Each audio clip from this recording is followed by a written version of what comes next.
Oke. Baik. Shalom saudaraku yang ada di TikTok dan juga yang ada di eh, YouTube. Apa kabar saudara? Malam ini kita akan pengajaran ya saudara ya. Ada dua teologi yang akan kita bahas, yaitu dari Calvinisme dan Arminianisme yang sampai sekarang sering sekali berdebat ya saudara. Baik, mari kita berdoa sebelum kita mulai.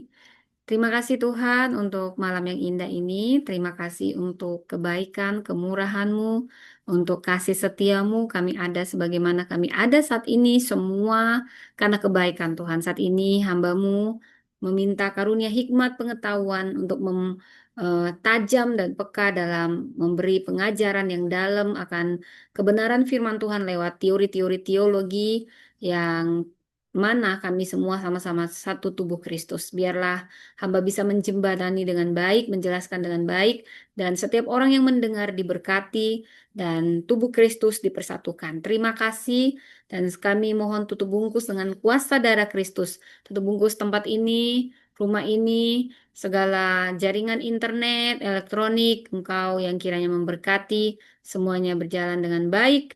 Di dalam nama Tuhan Yesus kami berdoa, haleluya, amin. Shalom, selamat malam. Apa kabar saudaraku? Saya berdoa semuanya dalam keadaan sehat, dalam keadaan baik, dalam keadaan ya semuanya penuh sukacita ya. Baik saudara yang ada di YouTube, yang ada di TikTok, selamat malam. Apa kabar? Saya nggak tahu ini kenapa layar kamera saya seperti kurang jelas gitu ya saudara, tapi nggak masalah. Tetap akan jelas nantinya. Oke, baik saudaraku, saya akan membahas ada dua teori keselamatan dari Calvinisme dan Arminianisme dan berbagai pandangan teologi. Saya akan mulai apa itu Calvinisme, Arminianisme, apalagi ini sebenarnya untuk orang-orang teologi, tapi tidak masalah. Bagi siapapun yang mendengar, saya percaya ini akan memberkati. Baik saudara, Calvinisme ini adalah sistem teologi yang berakar pada ajaran John Calvin. Jadi tahun 1509 sudah lama sekali ya. 1000 abad 1500-an saudara. Wah, sudah lama. Dan sampai 1564. Jadi ini tokoh reformasi dari Jenewa. Calvinisme ini menekankan kedaulatan Allah dalam aspek kehidupan, termasuk keselamatan manusia dan serta kepatuhan yang penuh pada Alkitab sebagai otoritas tertinggi. Calvinisme sering dirangkum dalam akronim TULIP. Jadi ingat aja bunga tulip ya saudara ya. Jadi ada 5 poin dari Canons of Dort 1618, 1619.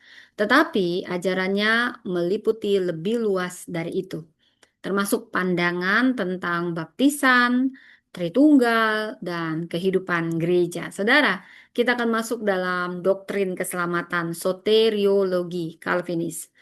Jadi keselamatan itu dilihat sebagai karya Allah sepenuhnya dari awal hingga akhir. Prinsip utamanya terangkum dalam tulip, total depravity, kerusakan total. Jadi tulip itu TULIV.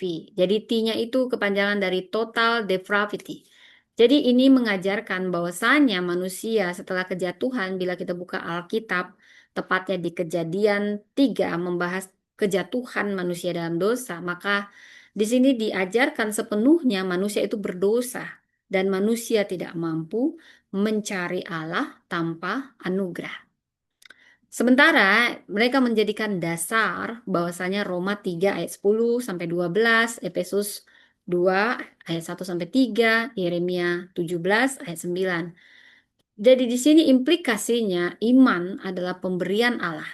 Efesus 2 ayat 8 sampai 9. Bukan hasil usaha manusia. Kemudian U, unconditional election. Pemilihan tanpa syarat. Jadi di sini ajaran Allah memilih orang untuk diselamatkan sebelum dunia dijadikan berdasarkan kehendaknya, bukan perbuatan atau iman yang diprediksi. Jadi ini bisa dilihat di Efesus 1 ayat 4 sampai 5 Roma 8 ayat 29 sampai 30 dan Yohanes 6 ayat 37. Di sini implikasinya pemilihan adalah anugerah murni, bukan karena kebaikan manusia. Kemudian L, ini kepanjangan dari limited atonement. Maksudnya apa? Penebusan terbatas, spesifik. Mengajarkan bahwa Kristus mati secara efektif untuk umat pilihannya dan menjamin keselamatan mereka. Ajarannya berdasarkan Yohanes 10 ayat 14 sampai 15, Matius 1 ayat 21, Kisah 20 ayat 28. Jadi bukan berarti kematian Kristus tidak cukup untuk semua, tetapi tujuan penebusannya efektif bagi orang pilihan. Yang I-nya irresistible grace, anugerah yang tak dapat ditolak. Ini mengajarkan ketika Allah memanggil seseorang untuk diselamatkan, panggilan itu efektif dan pasti menghasilkan respon iman. Saudara, di sini dalam Yohanes 6 ayat 37 ini menjadi ayat kunci, juga Yohanes 6 ayat 44 dan Roma 8 ayat 30. Jadi di sini ada implikasi bahwa Roh Kudus mengubah hati yang keras menjadi hati yang mau taat.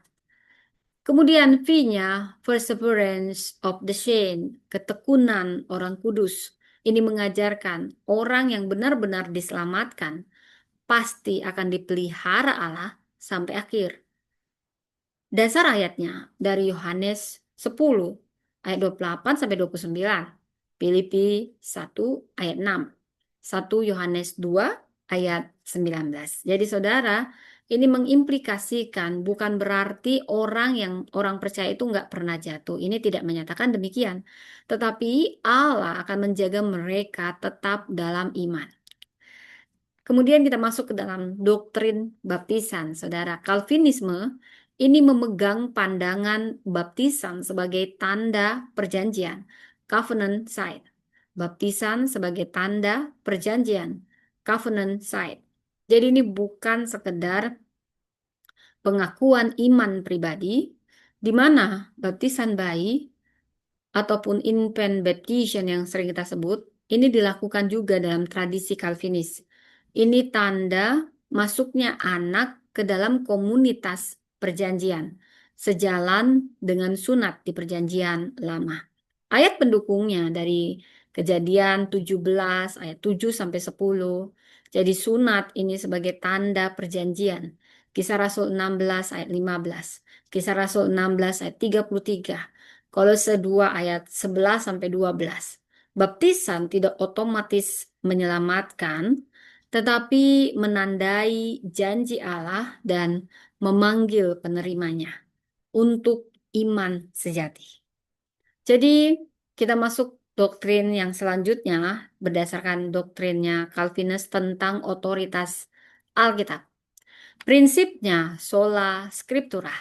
Alkitab adalah satu-satunya otoritas tertinggi dalam iman dan praktik.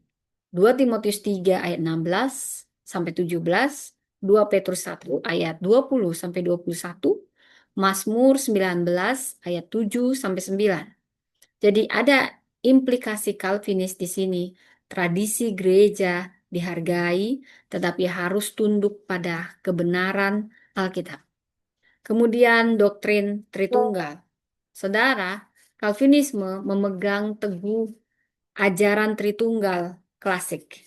Jadi satu Allah dalam tiga pribadi, Bapa, Anak, dan Roh Kudus, setara dalam esensi, berbeda dalam peran. Matius 28 ayat 19 dan 2 Korintus 13 ayat 14. Dan juga Yohanes 1 ayat 1 sampai 3. Jadi di sini Bapa adalah perancang keselamatan. Anak adalah pelaksana keselamatan melalui penebusan. Roh Kudus ini menerapkan keselamatan ke dalam hati orang percaya. Yang keenam, doktrin gereja. Berdasarkan eklesiologi Calvinis, gereja adalah komunitas umat pilihan yang dipanggil untuk menyembah, memberitakan Injil, dan memelihara sakramen, baptisan, dan perjamuan kudus. Jadi ada tanda gereja sejati menurut Calvin. Gereja baru dapat dikatakan gereja yang sejati bila firman diberitakan dengan benar dan sakramen dinyatakan sesuai Alkitab dan ada disiplin gereja yang ditegakkan. Efesus 4 ayat 11 sampai 13, Kisah Rasul 2 ayat 42 sampai 47, inilah ayat kunci dari gereja sejati. Apa aja denominasi atau gereja yang mengikuti Calvinisme? Ada beberapa denominasi yang berakar pada Calvinisme. Pertama, Presbyterian Church USA, PCA. Kemudian Reformed Churches, Christian Reformed Church in America, Reformed Baptist. Ini menggabungkan Calvinisme dan baptisan orang percaya. Sam Anglican juga ada dari Continental Reformed Churches, gereja-gereja reformasi di Belanda dan di Swiss. Saudara, saya bisa meringkas secara ringkas apa saja yang menjadi prinsip utama Calvinisme. Jadi Allah berdaulat penuh atas ciptaan dan keselamatan. Keselamatan menurut Calvinisme adalah anugerah Allah sepenuhnya. Dan Alkitab ini adalah satu-satunya otoritas tertinggi. Sakramen adalah tanda dan meterai janji Allah. Gereja adalah komunitas untuk umat perjanjian. Kehidupan Kristen dijalani di bawah prinsip Soli Deo Gloria, hanya bagi kemuliaan Allah. Saudara, kita akan masuk tentang Arminianisme. Nah, tadi kita sudah selesai dengan Calvinisme, kita masuk dengan yang sering gontok-gontokan Arminianisme. Saya harus pelan-pelan, Arminianisme. Karena kadang saya tidak tepat mengucapkannya, saudara. Jadi, apa itu Arminianisme? Ini adalah sistem teologi yang berkembang dari ajaran Jacobus Arminius 1560 dan 1609. Dia seorang teolog Belanda yang awalnya Calvinis, namun kemudian menekankan tanggung jawab manusia dalam merespon anugerah Allah. Saudara, ajaran ini diformalkan oleh para pengikutnya dalam Remonstrasi 1610 yang memuat 5 poin utama sebagai tanggapan terhadap Calvinisme. Doktrin keselamatan, soteriologi Arminian. Jadi Arminianisme ini menekankan keseimbangan antara inisiatif anugerah Allah dan respon bebas manusia.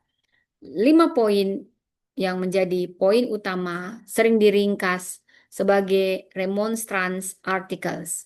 Pertama, free will, human ability. Jadi ada kebebasan kehendak ya saudara. Ini mengajarkan walaupun manusia jatuh dalam dosa, Allah memberikan prevenient grace, anugerah pendahuluan yang memampukan semua orang untuk merespon Injil. Ini di ayat Yohanes 3 ayat 16, 1 Timotius 2 ayat 3, 4 Titus 4. Ya, 1 Timotius 2 ayat 3 sampai 4, kemudian Titus 2 ayat 11. Jadi di sini tidak ada yang sepenuhnya tidak mampu percaya.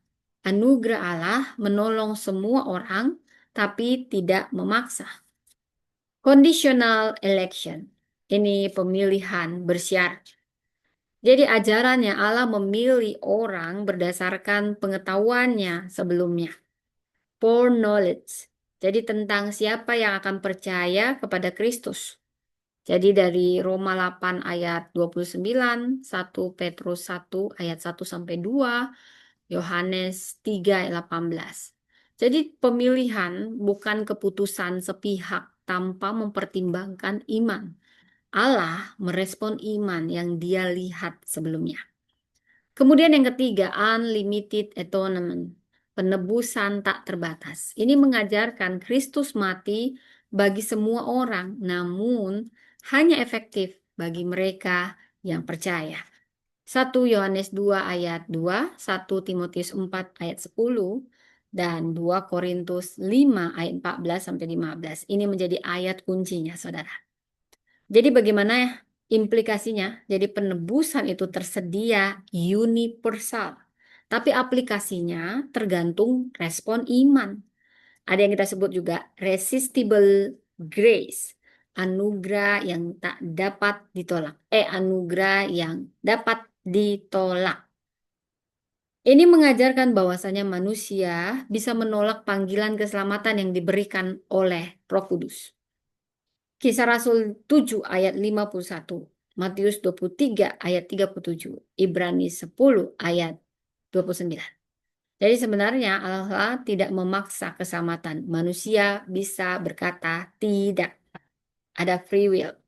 Kemudian conditional perseverance, ketekunan bersyarat. Ini mengajarkan orang percaya bisa murtad dan kehilangan keselamatan jika berpaling dari iman secara sadar. Ibrani 6 ayat 4 sampai 6. 2 Petrus 2 ayat 20 sampai 22. Matius 24 ayat 13.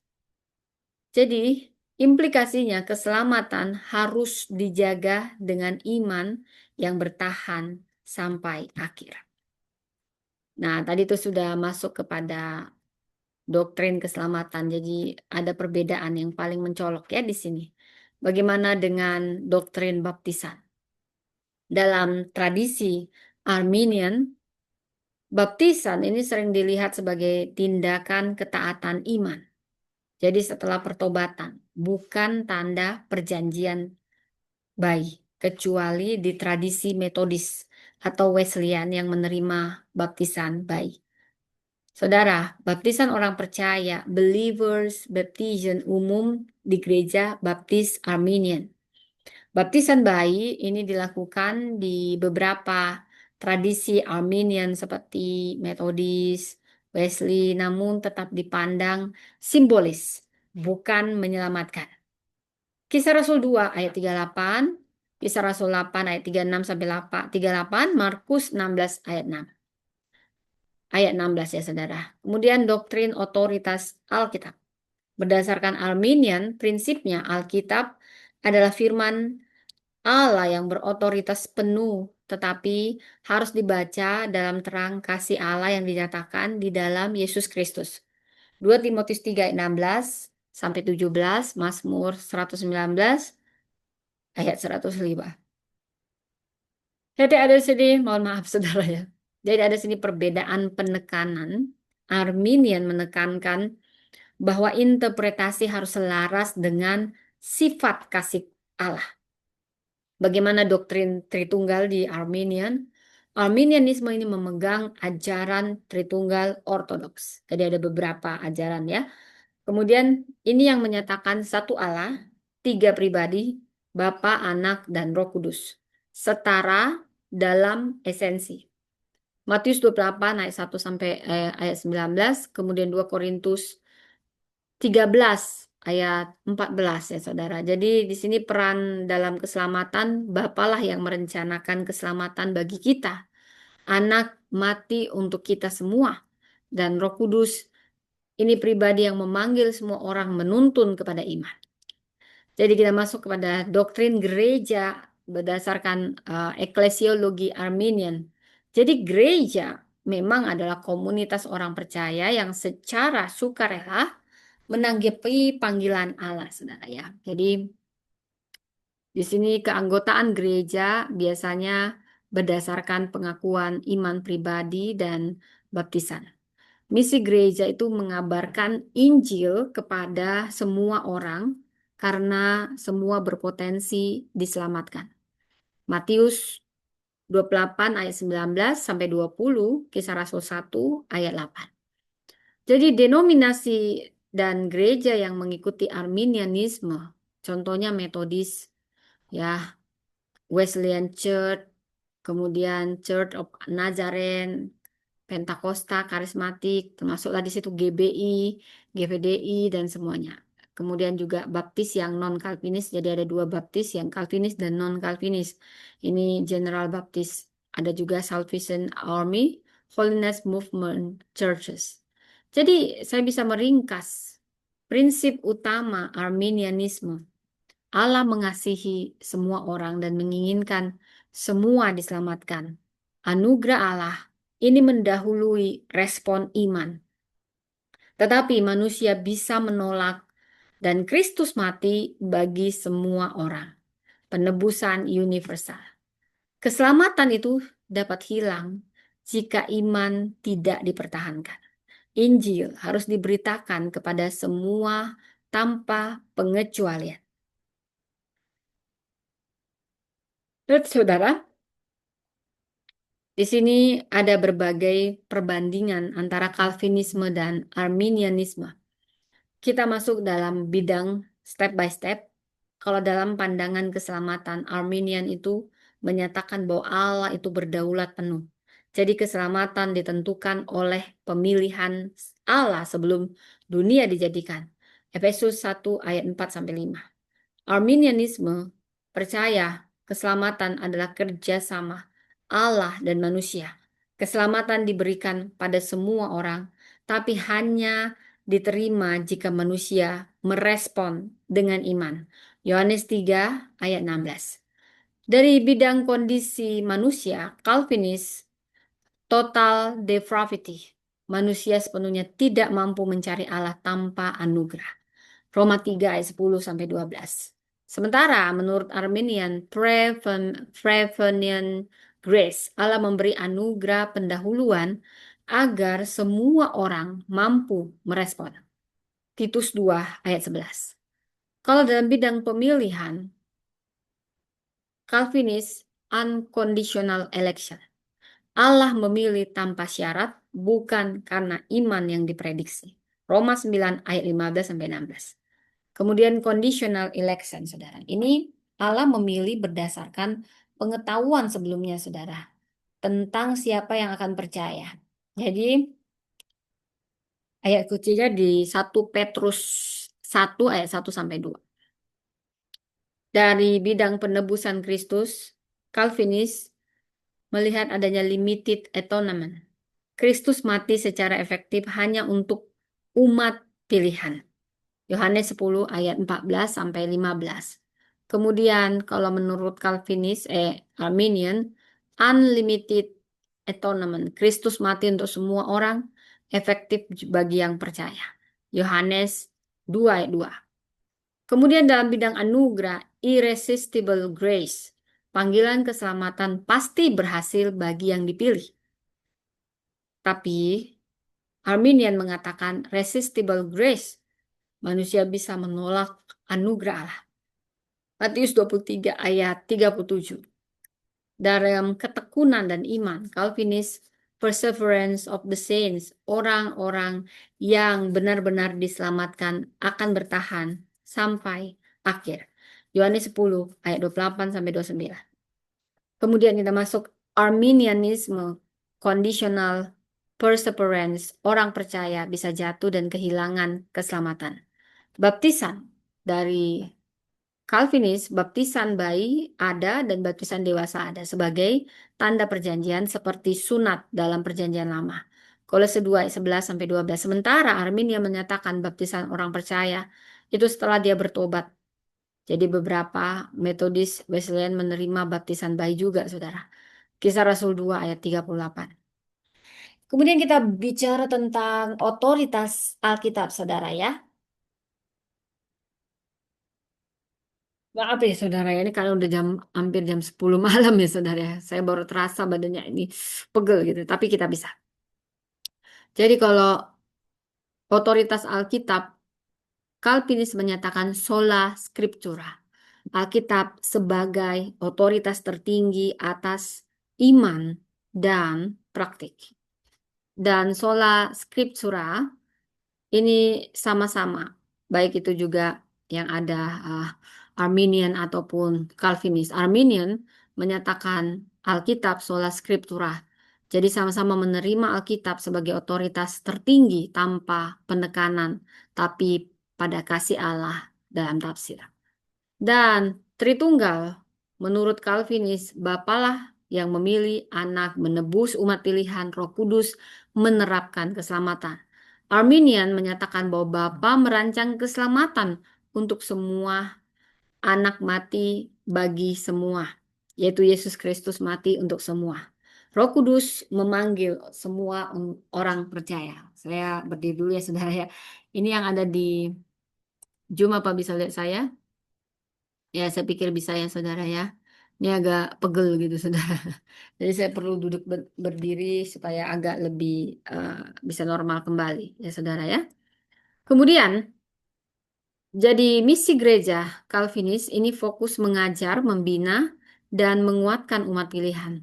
Sementara Arminian fokus memberitakan Injil kepada semua orang karena semua orang bisa diselamatkan.